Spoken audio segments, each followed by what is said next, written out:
9장 14절부터 21절 여호수아 9장 말씀 마지막 시간 드리겠습니다.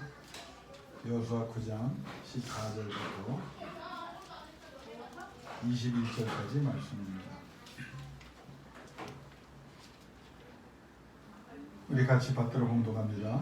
무리가 그들의 양식을 취하고는 어떻게 할지를 여호와께 묻지 아니하고 여호수아가 곧 그들과 합심하여 그들을 살리려는 조약을 맺고 회중 족장들이 그들에게 맹세하였더라.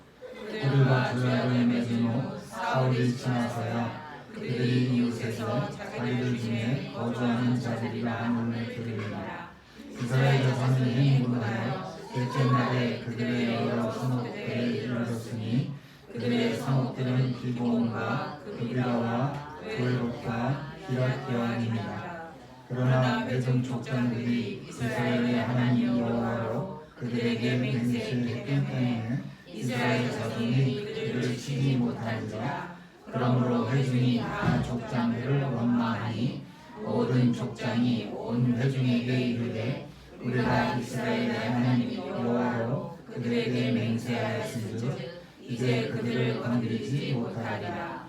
우리가 그들에게 맹세한 맹약으로 말미암아 진노가 우리에게 임할까 하노니 이렇게 행하여 그들을 살리리라 하고 우리에게 이르되 그들을 살리라 하니 족장들이 그들에게 이른 대로 그들이 온 회중을 위하여 나무를 베며 물을 빚는 자가 되었더라.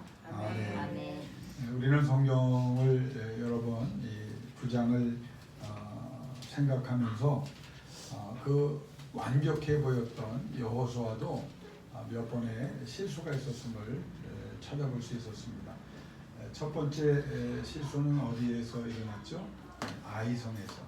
아이성 얕잡아보고 그냥 군사 몇천 명 올려보냈다가 36명이 살해를 당하고 또 온 백성이 용기를 잃고 그들의 물같이 흘러내리는 아주 연약한 존재가 되었다. 그래서 우여곡절을 한번 겪습니다. 그리고 나서 두 번째 실수가 어디죠? 기브온입니다. 기브온에게 속아서 여호와 이름으로 맹약을 하는 그런 잘못을 저지르게 됩니다. 그리고 제가 시간이 다음에 되면 한번 하겠지만 두 가지 실수만 있는 게 아니라 한 가지 더 있죠. 전쟁을 잘 합니다. 정복 전쟁을 그 이후에 잘 하다가 결국 자기 기력이 다하고 자기 나이가 많으니까 종전을 선언해 버려요. 그런데 그 종전이 온전한 종전 선언이 아닙니다. 그것도 만약에 여호와께 물어봤다면, 여호와께 의뢰했다면 종전할 수가 없죠. 왜? 아직도 적군들이 많이 남아 있었거든요. 그래서 그 강대한 족속들만 또 남겨놨어요. 백성들의 수준을 보고 여호수아가 판단하지 않았나 하는 그런 신학적인 해석들을 저는 따라갑니다. 그러니까 자기도 늙고 자기가 전쟁에 성공에 설 수도 없고 또 웬만치 했으니까 또 백성들이 강대한 족속들 치는 거를 이 정도면 됐지 뭘 합니까? 라고 아마 피했을 거예요.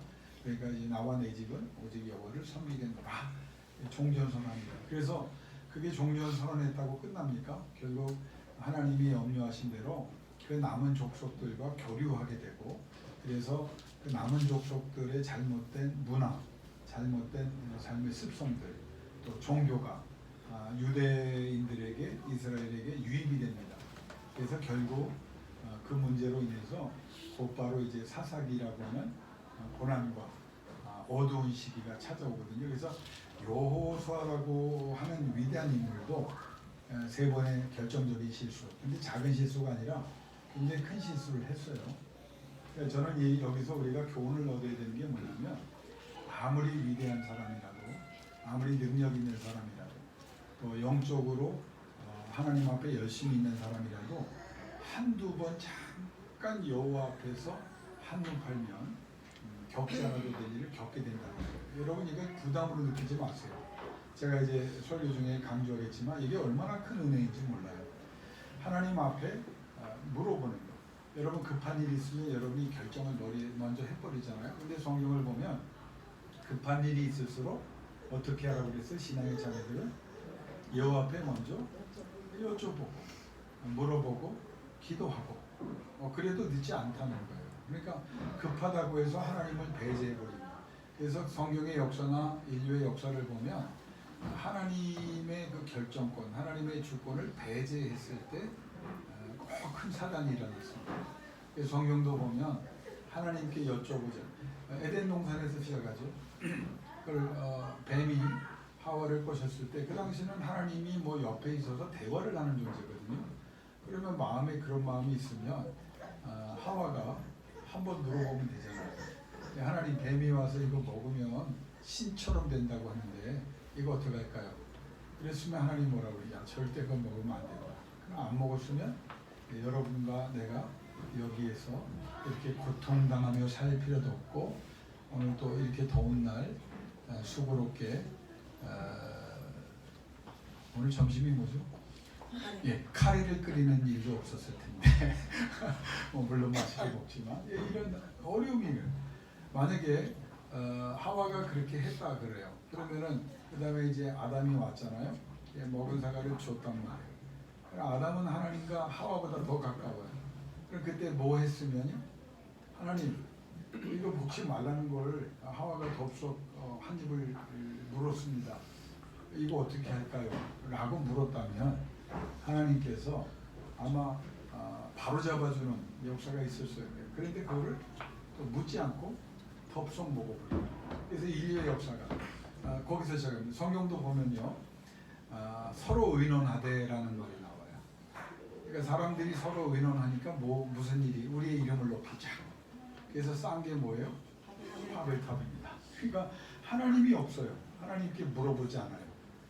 자, 엘리야 같은 사람 제가 계속 강조를 했는데 엘리야 같은 대단한 사람도 결국은 아이고 나 죽겠습니다. 나 못하겠습니다. 다 죽었습니다. 차라리 죽여주십시오. 왜 이런 파국으로 합니까? 큰 막 하늘에서 불이 내린 것까지 3년 6개월 동안 비 오지 않은 문제를 그게 보통 일입니까? 그런 어마어마한 일을 하고도 왜 그래요? 형편을 보니.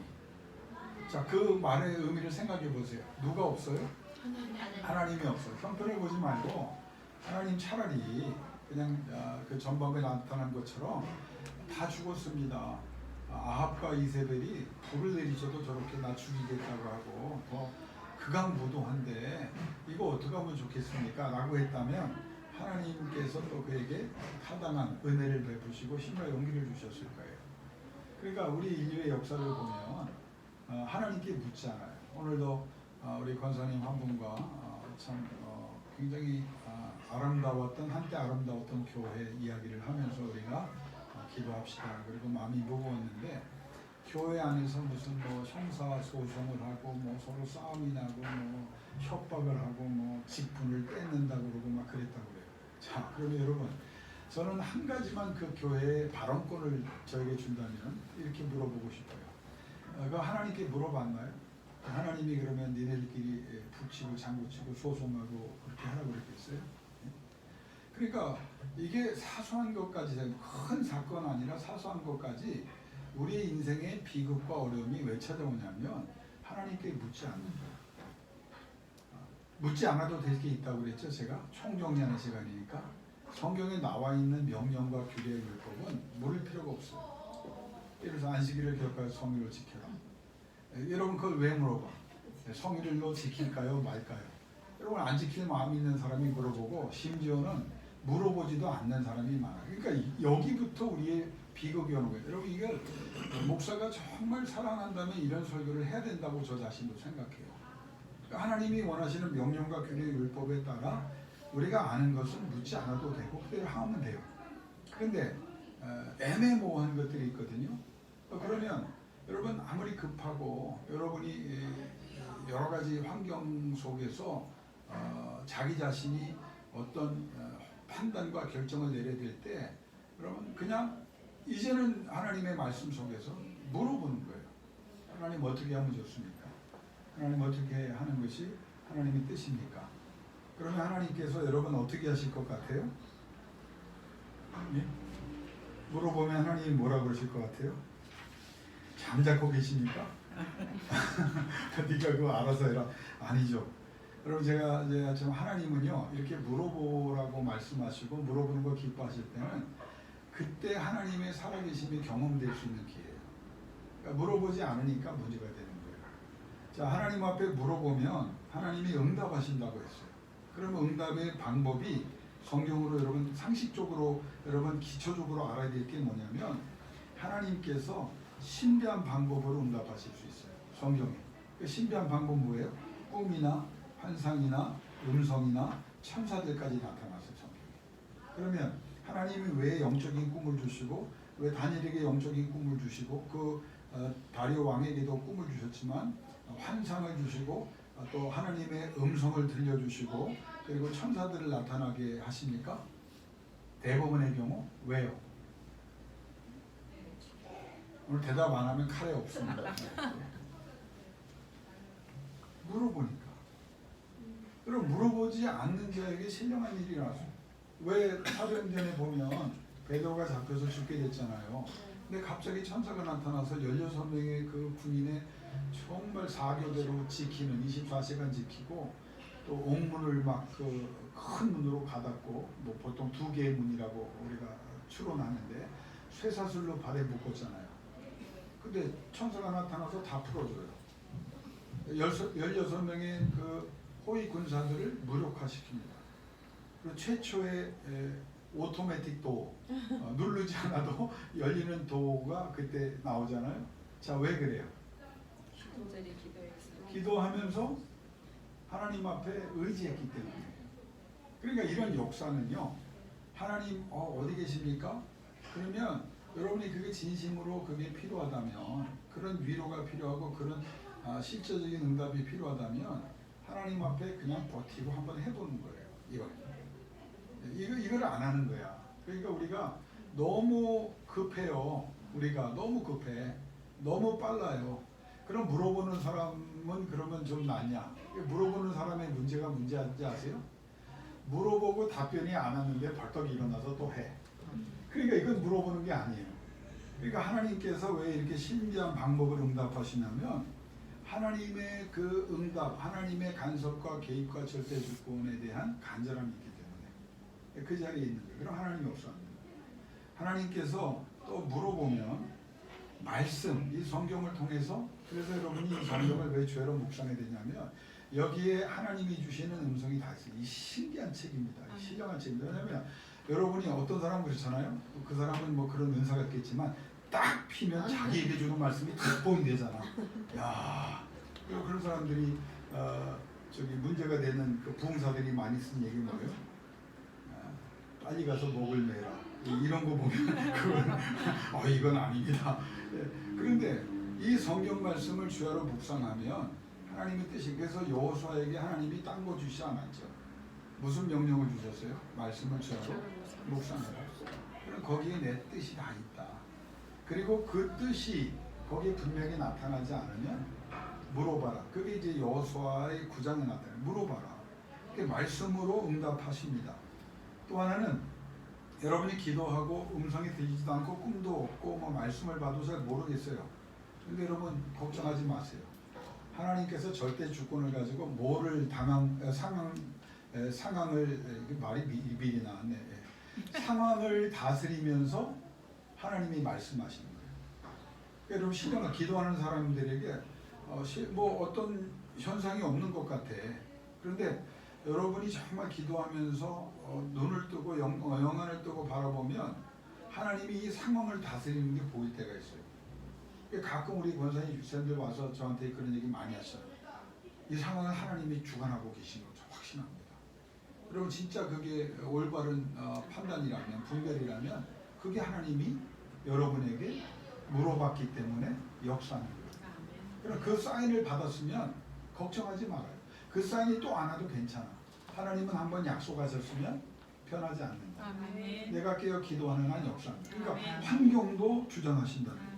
그러니까 환경을 하나님이 주장하니까 그러니까 여러분이 힘들고 어려도 기도 계속하고 있으면요. 여러분이 힘들게 하는 환경과 여건을 다 하나님이 주관하신다. 그게 야고보서에 제가 강조했던 말씀과 똑같아요. 뭘 하고 있는 거예요? 믿음의 인내를 하는 거예요.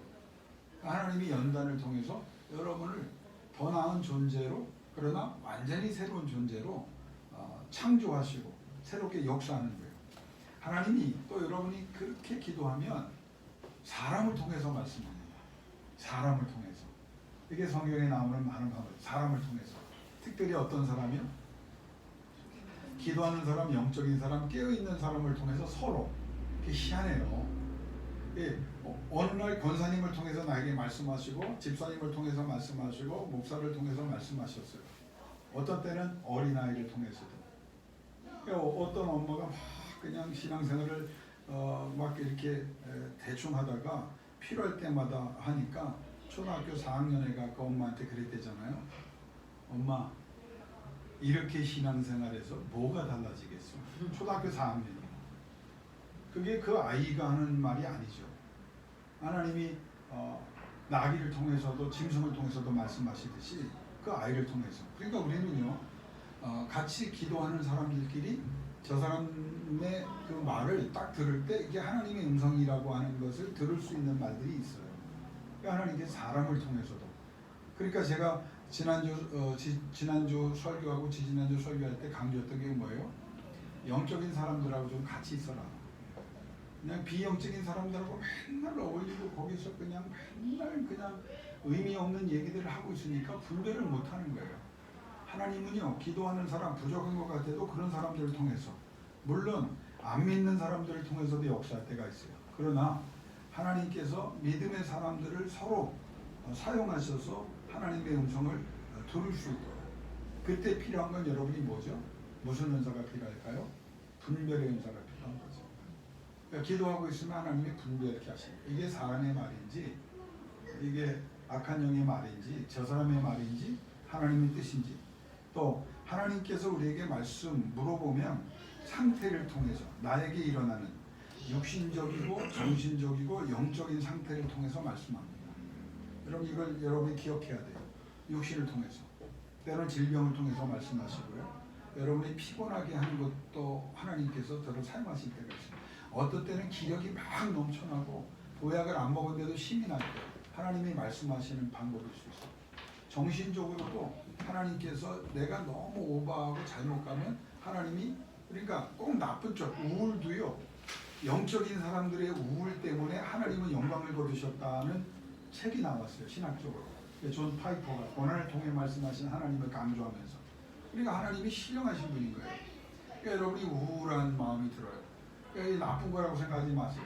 왜? 그럼 그 우울함이 정말 하나님이 주신 거라면 그 우울함 속에 빠져 있지 않고 그 우울함 때문에 여러분 어떤 사람이 돼요? 그렇죠. 매달리는 사람이 되는 거예요. 어떤 사람은 너무 그냥 환경과 여건에 처져 있어요. 그럼 하나님이 그때 어떻게 하신다?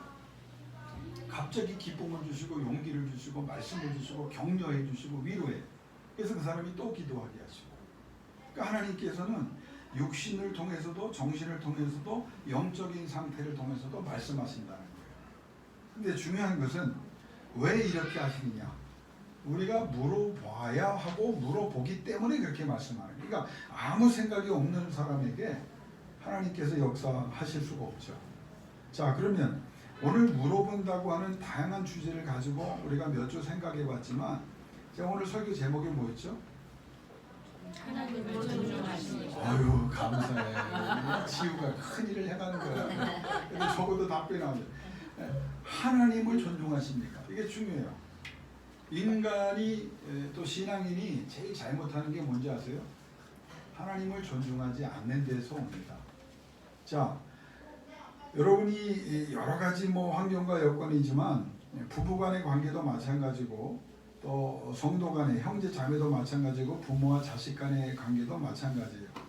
그러나 아무리 좋고 많은 거 편하게 해주고 그래도 말로 가만히 있을 해도 별로 감동이 안 되는데, 여러분이 언제 저 사람이 정말 고맙고 나도 잘해줘야 됐다는 생각이 드는지 아세요? 저 사람이 나를 존중해 줄 때. 교인들과 목사 가운데도 서로 존중이, 저 사람이 나를 이용하는 것 같아. 아니, 목사가 양떼들을 사랑하는 양떼, 사랑하는 그 관계로 보지 않고 무슨 머리 숫자로 보거나 여러분을 돈으로 본다면 여러분 그 목회 잘못하는 거죠. 여러분도 마찬가지예요. 목사가 뭐로 보여요? 김성민 집사님, 목사가 뭐로 보여요? 왜 나만 갖고 그래? 여러분 서로 간에 신뢰와 애정이 있어야 되는 거 아니에요? 여러분이 여러 가지로 뭐 물질적인 어려움도 있지만 그 힘들고 어려운 관계도 나와 함께하는 가족들이 자식이 부모님을 존중하는 것 같고 부모님이 나를 존중해 주는 것 같으면 진짜 마음이 뜨거워지고 이겨낼 수 있는 거예요. 배신이라는 거 우리를 힘들게 하는 거 왜 와요? 존중하지 않는 것 때문에 오는 거예요. 존중하지 않는. 나를 존중했다면 저 사람이 저럴 수가 없지. 있고 없고의 문제가 아닙니다. 존중의 문제입니다. 공동체에서도 존중이 깨지면 산산조각 나는 거예요. 교회도 수만 명이 모여도 그냥 박살나는 겁니다. 민족과 국가 간에도. 즉 우리나라 국가의 문제가 뭐예요? 서로 존중하지 않잖아요. 신뢰를 주. 이게 문제예요. 그러니까 기독교인들은 나는 여러분 여야 편을 들라고 말하는 게 아니에요. 그냥 기도하셔서 정말 상식적인 사람들이 좀 많이 나오고 존중하고 정직한 사람이 좀 많아지도록 특별히 정치인들이 다 여야를 막론하고 좀 거짓말 좀 덜하는 사람들이 이 나라 이 민족을 사랑한다고 말해요. 그래서 나 텔레비전 안 보거든요. 정말 믿을 만한 사람이 없기 때문에. 민족과 국가 간에도 여러분 전쟁이 왜 일어나요? 기분 나빠서 일어나요. 이 민족이 이 국가가 저 국가를 존중 안 하잖아요. 그러면 저쪽에서 가만히 있어요? 한번 해보자는 거예요. 이 존중이 굉장히 중요한 겁니다. 자, 그러면 하나님 앞에서 제가 이렇게 존중의 문제를 이야기하는 것은 하나님을 존중하십니까? 그 설교 제목을 질문용으로 만든 것은 우리가 하나님을 존중해야 되잖아요. 그럼 기본적으로 여러분이 지금 하는 신앙생활, 삶의 영역 하나님 존중하고 있습니까? 그러니까 구체적인 사례 얘기하지 않을게요. 그냥 하나님을 진짜 존중하고 있다면 하나님이 말씀하신 대로 살려고 애쓸 뿐 아니라 최소한 이 예배에 대해서는 여러분이 분명해야 돼요. 기도와 말씀과 찬송에 대해서. 이걸 존중할 때 하나님이 그때 그러니까 이게 안 되니까 회복이 안 되는 거예요. 하나님 앞에 구하는데 못 받아요. 하나님과 신뢰와 존중의 그 사랑의 관계가 되지 않았기 때문이에요. 그냥 기브 앤 테이크. 이런 무당하고 무당 섬기는 사람 저쪽 기복적인 신앙과 기독교인의 신앙이 다른 건 뭐예요? 우리는 저분에 대한 존중, 저분을 존귀 여기는 거거든요. 자, 여러분은 성공한 사람들입니다. 왜요? 왜요? 예배에 나왔기 때문에. 예배에 나온 이유가 뭐예요?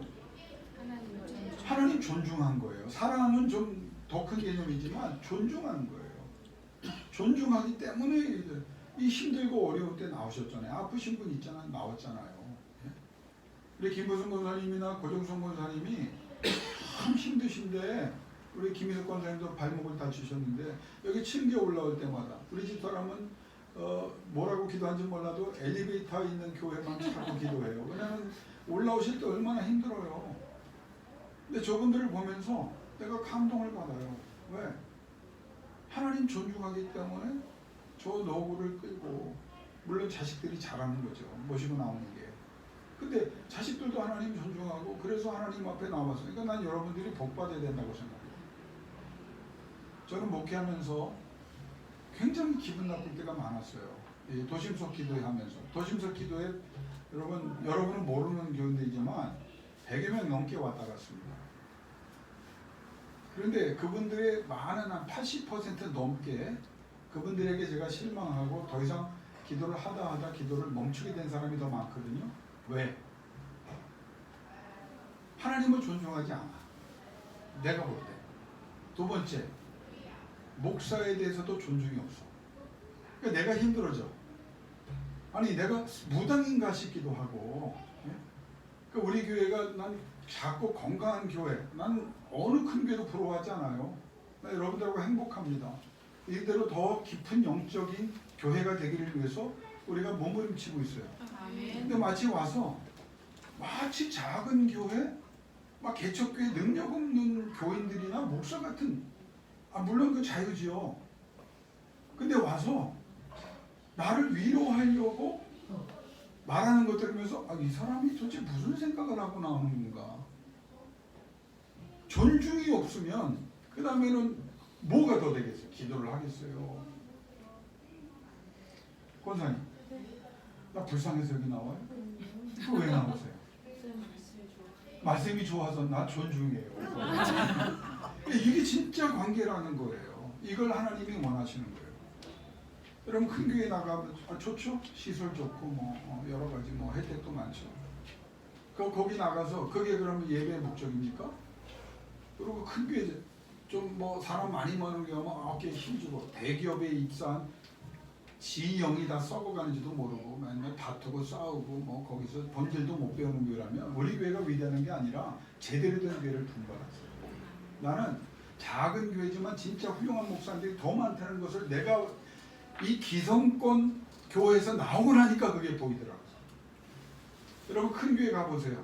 담임 목사님이 여러분을 위해서 이름이나 알겠어요? 예? 몰라요. 제가 뭐 대형 교회는 아니지만 그래도 몇천 명 모이는 교회 몇 군데를 해봤지만 지금 그거에 회개를 많이 했어요. 장로님 기도도 안 해보고 권사님 기도도 내가 몇 번 안 해봐. 근데 나는 지금 행복한 이유가 뭔지 아세요? 내가 하루에 시간 날 때마다 이강범 집사님을 이모부를 떠나서 그의 이름을 부르고 지우 이름을 부르고 예? 영혼 이름을 부르고 슈이루 이름을 부르고 수연 이하동문 그 이름을 부르는 게 진짜 내가 좋은 거야. 여러분 이게 진짜. 그럼 내가 물어볼게요. 김낙현 목사에서 기도하세요? 아멘. 네, 제발 좀 해주세요. 변치 말고 정말 흔들리지 않고 하나님이 원하는 사람이 되게 해달라고. 이게 존중인 거예요. 그러니까 하나님께서 왜 이 본문을 우리에게 주셨냐면 여호수아가 왜 실수한 장면을 기록해 두셨냐면 자 보세요. 기브온 족속에게 속잖아요. 그래서 그 거짓말에 속습니다. 그 기브온 족속은 오늘 본문에 봤지만 일생 동안 나무를 패며 물깃는 자들로 이스라엘을 섬기는 자가 됩니다. 그렇죠? 근데 가만 생각해 보세요. 이스라엘 편에서 보면 소탐 대실이에요. 족장들이 원망을 받아요. 존중을 받지 못하는 거예요. 왜? 백성들도 알았어. 기브온 족속이 3일길 넘어 있는 우리가 싸워서 이겨야 되는 하나님께서 진멸하라고 한 그 적군인데 야 니네들이 속았다. 그러니까 이게 완전히 지금 여호수아나 지금 그 지도권 인사들이 소탐 대실한 거예요. 수백 년 동안 수없이 이 기드온이 전쟁만 침략을 받으면 이스라엘이 달려가야 돼. 왜? 여호와의 이름으로 맹세했기 때문에. 소탐 대실한 거예요. 여러분 소탐 대실의 신앙은 절대 안 됩니다. 작은 거요. 우리가 안식이라고 생각하고 내가 편안하게 내 취미생활과 내가 원하는 것을 하는 것을 여러분 그거를 내가 쉰다고 생각하지 마세요. 진짜 안식은요. 하나님 안에서의 안식이에요. 하나님이 공급하는 안식입니다. 물질이 많으면 내가 지위가 높으면 내가 영향력을 가지면 내가 행복하고 안식에 들어갈 것 같아요? 절대 그렇지 않아요. 저는 주일날 가끔 2주에 한 번씩 기도초 저는 농사지러 가는 거 아닙니다. 기도하러 갑니다. 기도 많이 하는데 갈 때 희열을 느낍니다. 서해안 대교를 넘어갈 때. 왜요?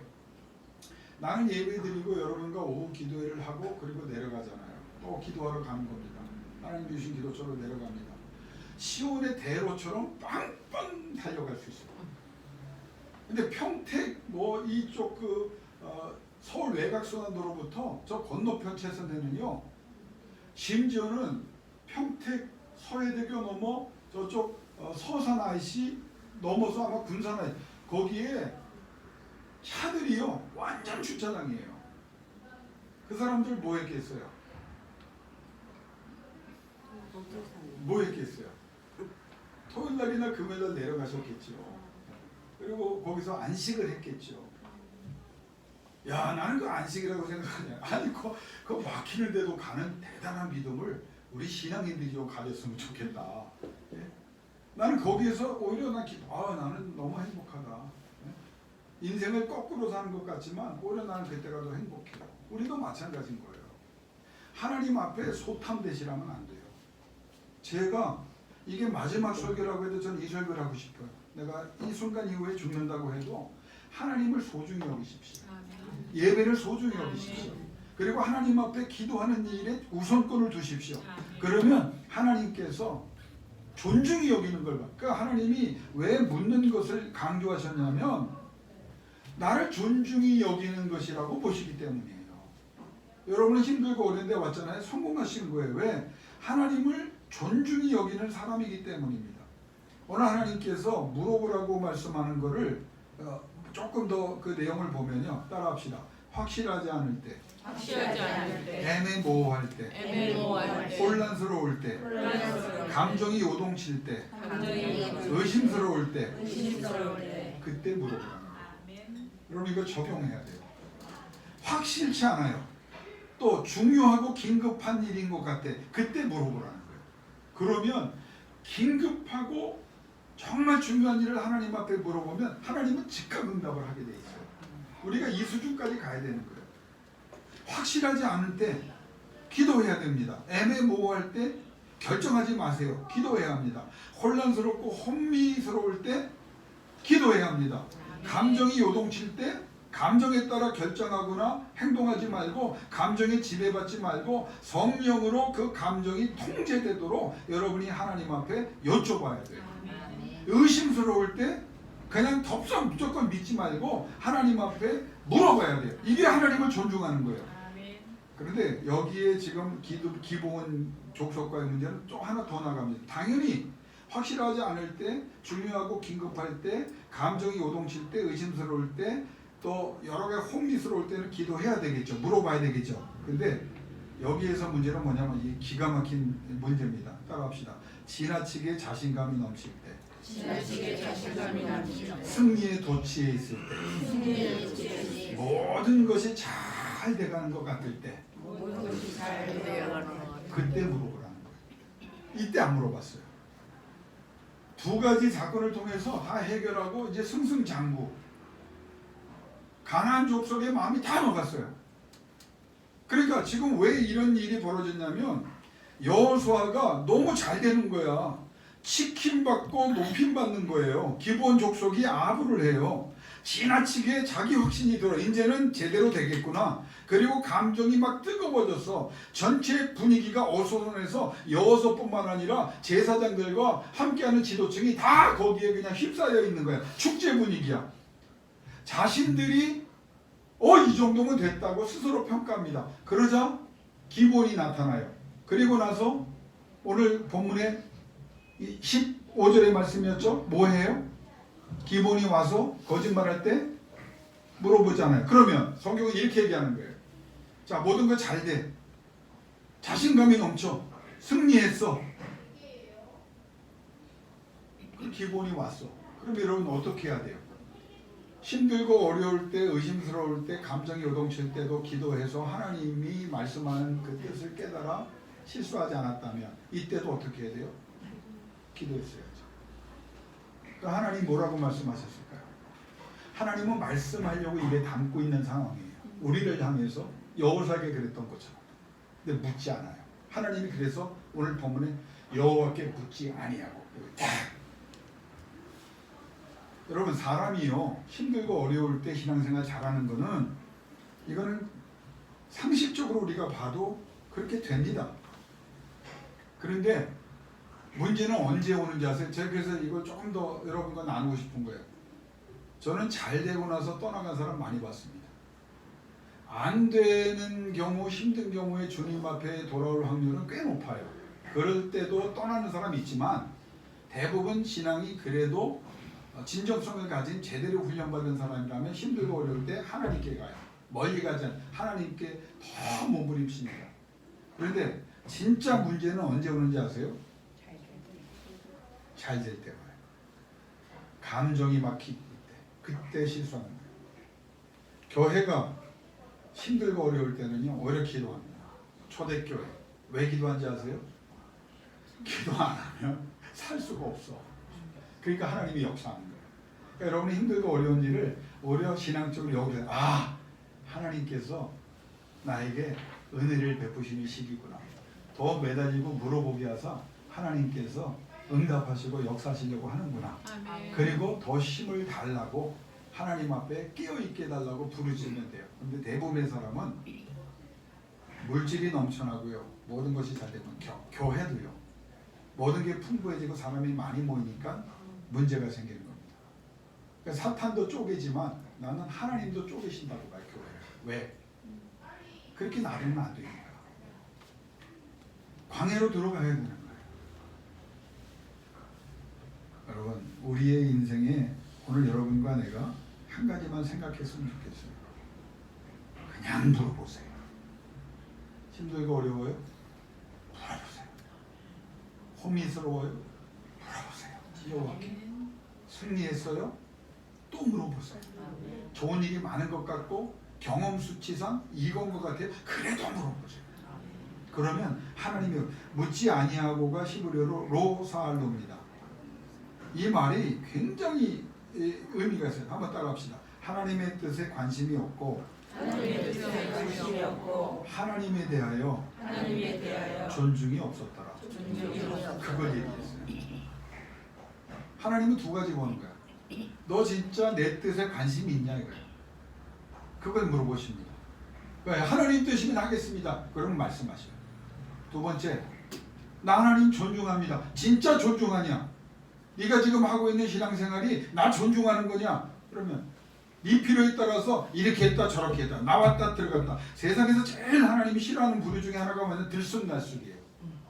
차라리 멀리가 있으면 하나님이 강권하여 부르시는 은혜 속에 들어가지만 제일 하나님이 답답한 게 제자들을 향하여 예수가 야단친 것도 들쑥날쑥한 거야. 이거는 신뢰가 안 거야.